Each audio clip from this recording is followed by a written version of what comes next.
Señor, te damos gracias por tu inmenso amor, por tu inmenso poder. Gracias por traernos un miércoles más aquí, delante de ti, pero también gracias por la comunión los unos con los otros, Señor. Gracias por el compañerismo. No es un culto más, es un culto en el que agradecemos que tú cuentes con nosotros para alabarte, para glorificarte, para engrandecer tu nombre, Señor.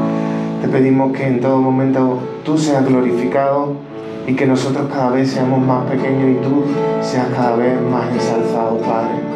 Te lo pido en el nombre de Jesús. Amén, Señor.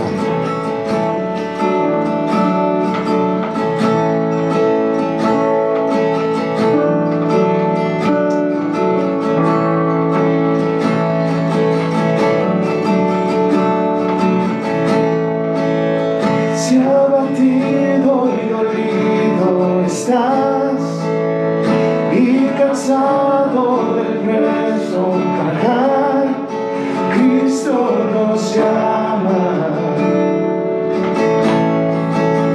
Si al final del camino estás sin saber hacia dónde mirar, Cristo nos llama.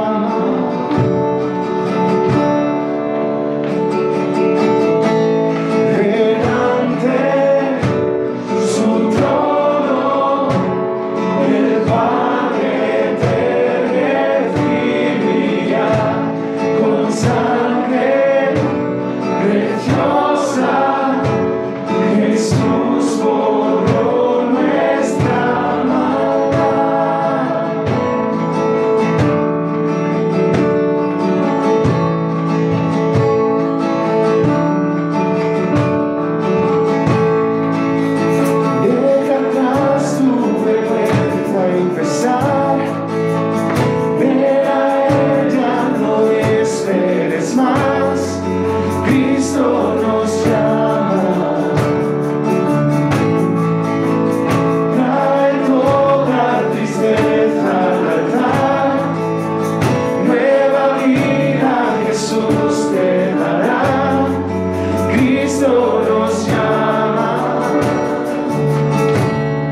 podéis sentar.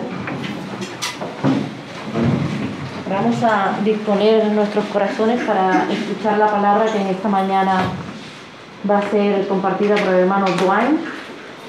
Y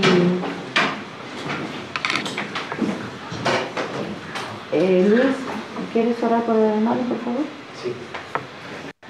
Señor, te damos gracias en esta mañana por este tiempo de adoración, porque tenemos la oportunidad de juntarnos como familia, Señor, para adorar tu nombre, exaltarte.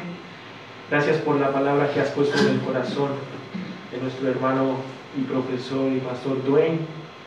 Le bendecimos, Señor, y gracias porque son tus palabras en sus labios, y nosotros estamos también con nuestros oídos abiertos, nuestro corazón dispuesto para recibir lo que tienes en este día para todos nosotros. En tu nombre, amén. Amén.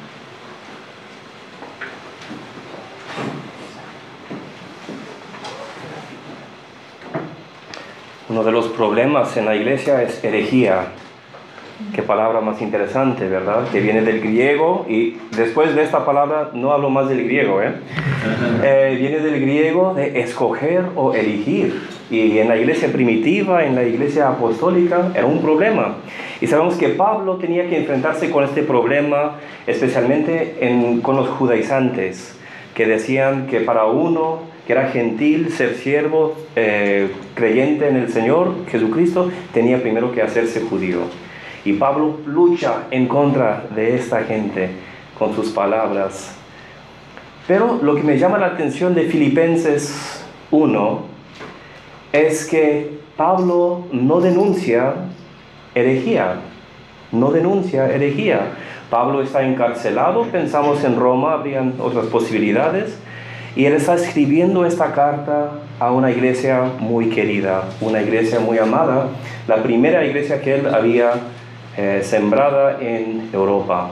Y ellos, cuando escucharon que Pablo, el fundador de la iglesia en cuanto a la historia humana de ellos, estaba encarcelado, estaban muy desanimados, muy tristes. Y Pablo escribe desde la cárcel, sabiendo que quizás iba a morir, quizás lo iban a ejecutar. Él escribe esta carta para animar a los hermanos en Filipo. Fascinante reconocer que Pablo aquí comparte algo muy curioso.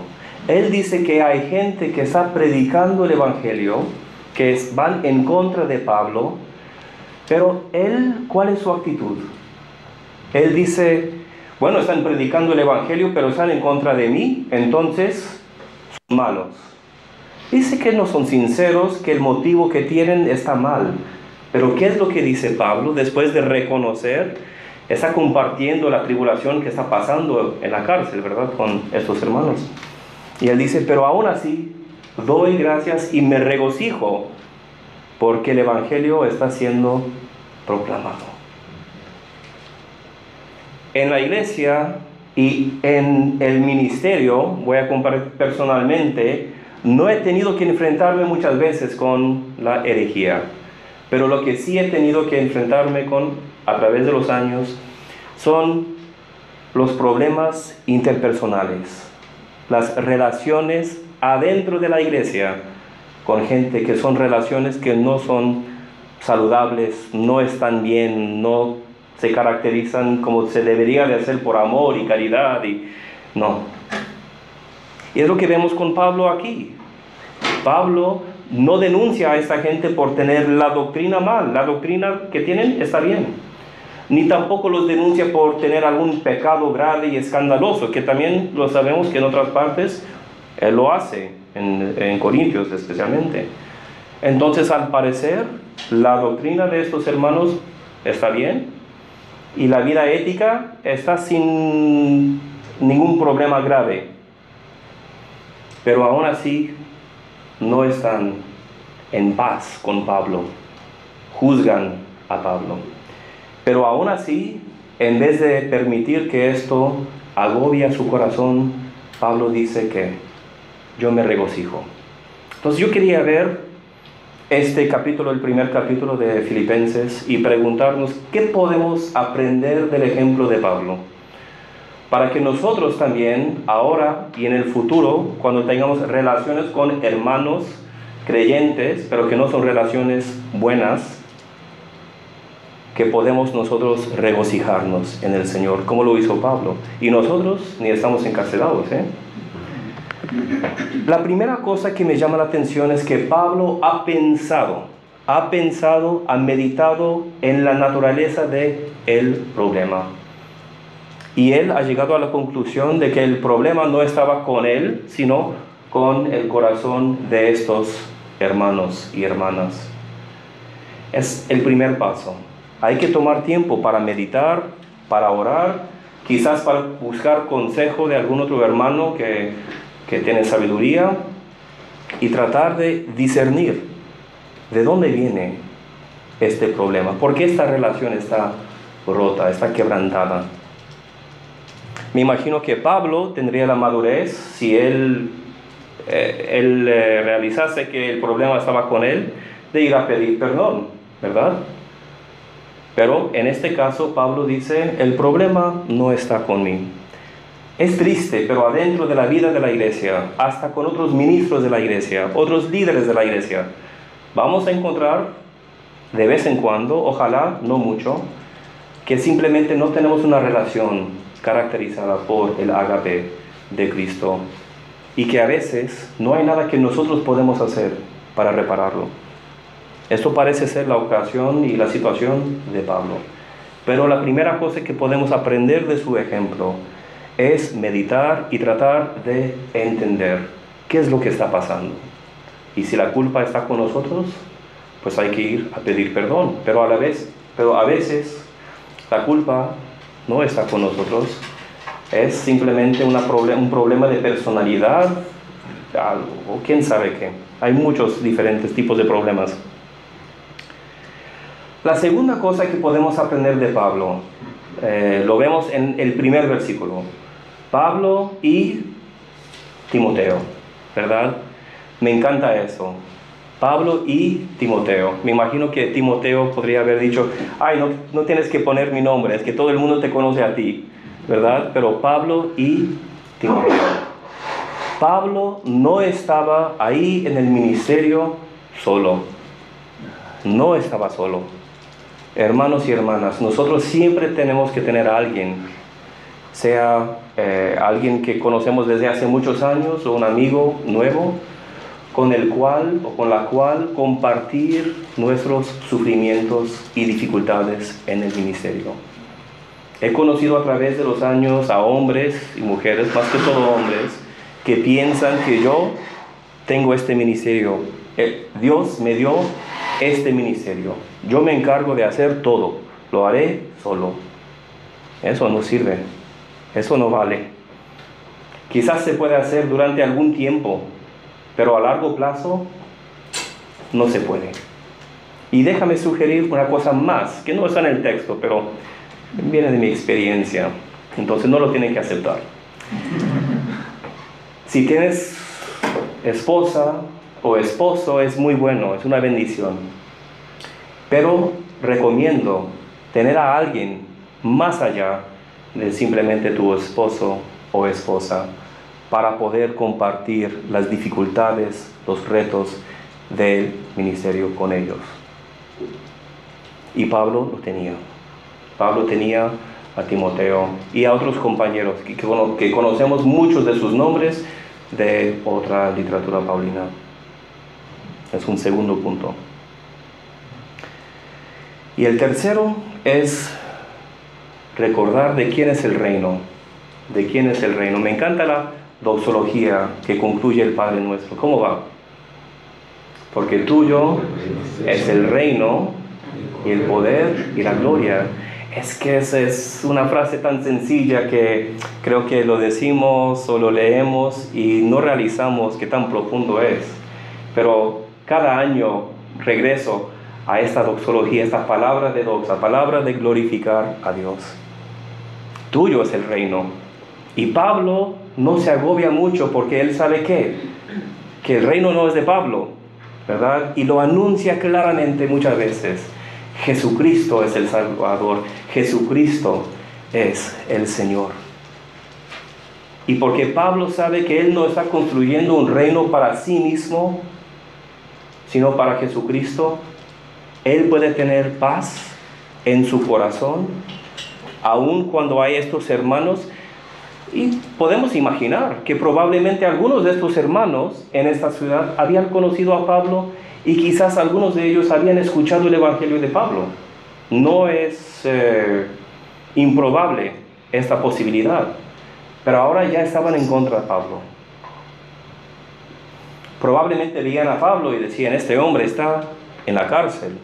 Eso significa que la gracia de Dios, el amor de Dios ya no está con él. Esta forma de pensar sigue común hasta nuestros días. Es equivocado, pero lo vamos a encontrar en la iglesia. ¿Y qué tipo de dolor sería eso, de tener gente que había conocido a Pablo, que quizás habían aprendido de él y ahora están en contra de él? Pero a pesar de todo eso, no solamente tiene paz, sino se regocija, porque ellos están proclamando el Evangelio. No son herejes, no son pecadores escandalosos, pero él tiene paz, porque él sabe que el reino es de Jesucristo. Tuyo es el reino y el poder. ¿Cómo es que este reino sigue avanzando? ¿Cómo es que sigue creciendo a pesar de las dificultades y las tribulaciones? Porque el poder es de Él y la gloria. El resultado de todo esto, de toda esta obra del ministerio y del trabajo, es la gloria de Dios Padre. Y Pablo entiende estas cosas muy bien y han sido incorporadas en su corazón y en su forma de pensar. Y por eso, a pesar de las dificultades y las relaciones quebrantadas en la iglesia, en una iglesia que él había fundada en Filipo, él puede tener paz y gozo. Entonces, no sé, quizás algunos de ustedes van a ser buscadores de herejes. No sé si tenemos un programa para esto aquí en el seminario. Quizás van a hacer una inquisición moral para averiguar los pecados de los líderes de la iglesia. No van a tener muchos amigos, pero lo que puedo garantizar, a través de los años, a través del ministerio, van a tener relaciones quebrantadas así. Y recomiendo estos 3 puntos del ejemplo de Pablo. Primero que todo, rodearte con amigos y compañeros los cuales puedes confiar en ellos. Segundo, acordarte de quién es el reino. Y tercero, cuando surge, toma tiempo. No hay que andar deprisa con estas cosas. Meditar, buscar consejo, hablar con Dios, buscar tu conciencia, que para Pablo es muy importante. Tantas veces Pablo dice: mi conciencia me justifica o me vindica, ¿verdad? No de una forma teológica, pero está diciendo: mi corazón, cuando estoy en la presencia de Dios, no tengo el sentimiento, el reconocimiento de que he hecho algo malo. Entonces, con esto terminamos. Amén.